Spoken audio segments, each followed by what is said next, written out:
Ada tayangan yang lebih dasar, Prof ini ngomong begini, ada rumor di kepolisian yang menyatakan bahwa sudah ada bahkan rekaman tentang penangkapan, duit itu jumlahnya, ya nilainya seorang Prof Mahfud mengatakan itu. Jadi tujuannya apa? Kami menganggap itu bukan rumor, justru itu fitnah yang dilakukan oleh Prof Mahfud. Jadi justru saya yakin percaya pada saat itu juga Prof Mahfud itu tidak baca dakwaan, hanya ngelihat judul-judul yang seperti yang dia bilang tadi itu. Begitu merespon Prof Mahfud tadi. Ya ini ya teman-teman, Projo membela Budi Ari. Kita lihat bungkaman dari Profesor Mahfud ya teman-teman ya. Itu haram tapi dipindahkan dipindah ke mertuanya. Pak tolong beli rumah ini ya. Tolong belikan rumah ini, sebulan sudah itu diwariskan ke saya. Saya sah karena saya mantu bapak dapat dong rumah. Karena saya mantunya bersama istri, orang tuanya. Artinya diputar di sekitar dia lah. Iya. Lalu orang tuanya, saudaranya suruh beri saham, lalu dihibahkan ke dia. Itu pencucian uang, gitu.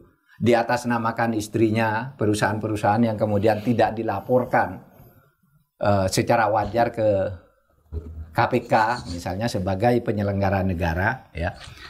Jadi situ apa tujuannya menyembunyikan, menyamarkan, mentransfer, mengubah bentuk dari uang tunai menjadi saham. Tujuannya adalah agar harta kekayaan tersebut seolah-olah berasal dari kekayaan yang sah, padahal tidak sah. Nah, di dalam Undang-Undang TPPU Mas, ada 21 jenis tindak pidana yang masuk pencucian uang. Yang terkait dengan Budi Ari ini bisa dikaitkan. Satu, penyuapan. Dia menerima uang dari itu menurut dakwaan jaksa. Menurut dakwaan yang dicampur dakwaan jaksa, meskipun itu harus dikonfirmasi. Karena dia mengatakan dapat jatah, harus dikonfirmasi yang dulu. Yang kedua, uang perjudian.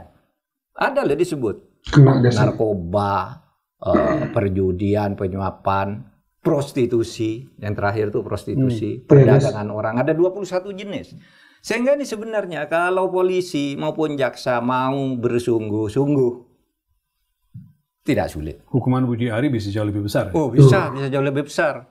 Bisa seumur hidup itu. Kalau betul dia terbukti Pak ya? Iya bisa seumur hidup. Dan seumur hidup itu berat karena tidak bisa diremisi. Kalau dihukum tertinggi korupsi misalnya 20 tahun kan, ya bisa diremisi tiap tahun sampai 20 ya tinggal 12 lah baru keluar. Pak Mahfud, apa yang harus dilakukan oleh penyidik? Kalau melihat begitu seriusnya persoalan ini gitu, begitu gamblangnya di mata Pak Mahfud, penyidik sekarang kan belum sampai ke sana Pak. Apa yang mesti dilakukan supaya membongkar kalau betul-betul kata Pak Mahfud ini mau dituntaskan gitu ya? Saya kira indikasinya udah sangat kuat sebagai dugaan. Ya, saya katakan sebagai dugaan. Kenapa?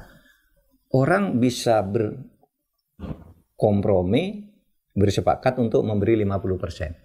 Nah itu dia guys. Kalau tidak dapat fasilitas lebih dulu, tidak mungkin. Kalau tidak ada sinyal-sinyal hampir tidak masuk akal kok. Kenapa? Kalau Anda tidak dapat 50% atau 10% atau 2%, kenapa orang ini diberi tempat di tempatmu dan bersepakat untuk memberimu? Kan gitu aja logika hukum kita. Iya, dan dia bisa bermain dengan uang sebanyak itu gitu orang-orang itu ya. Iya toh. Iya. Nah, ya benar ya, logika itu. Itu satu. Nah oleh sebab itu ini harus didalami di pengadilan oleh hakim maupun oleh jaksa. Indikasinya kuat. Itu bisa dikorupsikan, bahkan bisa tindak pidana pencucian uang, bisa. Tapi kalau misalnya penyidik polisi nggak maju-maju ke sana, kejaksaan bisa nggak? Nah, kejaksaan kalau ada kasus seperti ini ya, secara kewenangan ada mendengar begitu dan agak masuk akal, ada 3 lembaga yang bisa langsung menindak ini. Satu kepolisian, yang kedua kejaksaan, yang ketiga KPK. Bisa langsung, ada begitu. Saya ambil gitu. Nah, oleh sebab itu saya sudah didalami, jaksa punya keyakinan, jaksa sekarang bisa aja saya bikin penyidikan baru khusus korupsinya, ini yang tindak pidana umumnya. Tahu bisa begitu Pak ya? Bisa dong. Jadi polisi menangani yang 26 ini, dugaan terhadap Budi Ari di Tipikornya dihandle oleh jaksa. Diambil yang pejabat-pejabatnya itu gitu. Bisa berbagi begitu ya? Bisa, bisa begitu. Saran Pak Mahfud apa Pak? Begini, kalau kejaksaan langsung ngambil ini, mungkin akan terjadi benturan dengan polisi. Apa benturannya? Ketika jaksa, saya netapkan yang tersangka, lalu polisi teriak, saya juga sudah netapkan ini sebagai kasus korupsi, cuma sekarang masih rahasia, kan gitu. Bisa aja. Bisa begitu jadi. Nah oleh sebab itu, jaksa menurut saya, begitu dia yakin ada ini, ketemulah dengan polisi. Kalau Anda belum nangani, saya nangani. Kalau Anda nangani, saya teruskan. Kan begitu. Aparat penegak hukum tuh harus koordinasi begitu lah. Jangan rivalitas saling sabot, saling sembunyi di belakang gitu. Nyatanya kan terjadi rivalitas Pak sekarang. Nah, itu yang sekarang terjadi rivalitas. Siapa di atasnya? Presiden atau cukup Menko yang bisa membuat mereka menjadi sinergi gitu, bisa segera berjalan? Kalau dalam situasi sekarang ini hanya presiden yang bisa menurut saya. Sudah semuanya ini udah berat untuk menyelesaikan rivalitas ya antara kejaksaan dan apalagi kejaksaan dan Polri ya, apalagi Pak, sudah ada TNI. Iya, saya potong karena saya tadi sebutkan Menko. Belakangan kan justru Pak Budi Ari menyebut-nyebut nama Pak Budi Gunawan yang katanya bagian dari upaya untuk dalam tanda petik memframing dia sehingga dia seperti ini. Itu gimana? Jadi mengarah ke politik gitu rasanya. Iya makanya itu menurut saya politisnya harus segera diselesaikan. Kalau itu mungkin bisa ya internal Kemenkoan gitu mengadakan pembicaraan dengan Budi Ari bisa selesai kalau di internal pemerintahan. Tapi urusan hukumnya itu mestinya dibuka. PDIP katanya di DPR kemarin kan ada raker Pak dengan Menteri Koperasi Komisi 6. Sebagian anggota dari PDIP itu meminta untuk mencabut pernyataan Pak Budi Ari dan mengatakan Budi Ari memfitnah partainya sehingga menjadi ke arah ke sana. Khawatirnya ini yang digarap tapi lalu kemudian kasusnya tidak digarap dengan serius lagi. Iya, makanya kita khawatir ya pemberantasan korupsi ini akan tidak terlalu produktif kalau kita terlalu banyak berpecah pada hal-hal yang remeh-temeh gitu. Oke, urusan misalnya PDIP minta agar itu dicabut itu proporsional aja, itu urusan PDIP kan. Dan akan melaporkan ke polisi Pak. Akan melaporkan urusan dia. Tetapi aparat penegak hukum seperti polisian, kejaksaan tetap ini harus fokus. Ini korupsi. Ya itu ya teman-teman, bagaimana Prof Mahfud mengatakan potensi dihukum seumur hidupnya ada gitu teman-teman oleh Prof Mahfud ya. Ngeri ya teman-teman ya, kasus ini sangat besar, sangat merugikan ya teman-teman ya. Kita akan simak beberapa komentar netizen ya. Yang setuju tangkap Budi Ari. Yang setuju tangkap Budi Ari, mana jempolnya? Ya banyak dukungan ya untuk menangkap Budi Ari.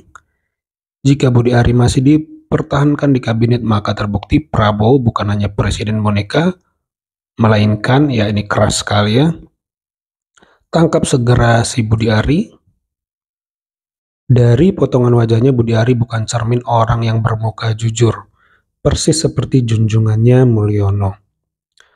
Pak Mahfud paham agama dan paham hukum, maka selagi menjabat Pak Mahfud sangat amanah. Ya benar ya.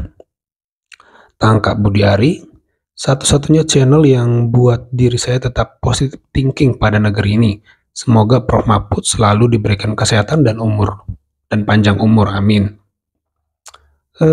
Apalagi kita lihat guys. Pak Mahfud sebagai orang jujur dan bersih selama memegang jabatan di berbagai level layak masuk lagi ke kabinet, misal menjadi jaksa agung agar bisa membantu Pak Presiden Prabowo berkeinginan memberantas korupsi dan akan mengejar walau sampai Antartika. Sepakat ya? Entah mengapa semenjak Barreskrim menyatakan ijazahnya asli, tapi kok saya malah tambahin kalau ijazahnya palsu, ini tidak nyambung ya guys. Ini tentang Budi Ari ya. Profesor Mahfud ini 1000 kali lebih cerdas dan amanah dibanding wakil presiden kita. Sekarang sangat disayangkan Prof Mahfud tidak dipasangkan dengan Bapak Prabowo, ya teman-teman ya. Analis mantan hakim itu kuat, apalagi Prof Mahfud ini orangnya saya tahu jujur, belak-belakan, tidak ada kepentingan apapun. Saya sepakat. Prabowo kalau nggak cepet Budi Ari bisa menyesal. Adili Budi Ari biar semua terang benderang kasus judul. Jika Prof Mahfud MD yang bicara seperti itu pasti punya argumen yang kuat dan sulit terbantahkan. Pak Mahfud salah satu anak bangsa yang bersih, jujur, cerdas, mumpuni di bidang hukum, berbicara apa adanya. Ya itu ya teman-teman beberapa komentar netizen yang menarik ya.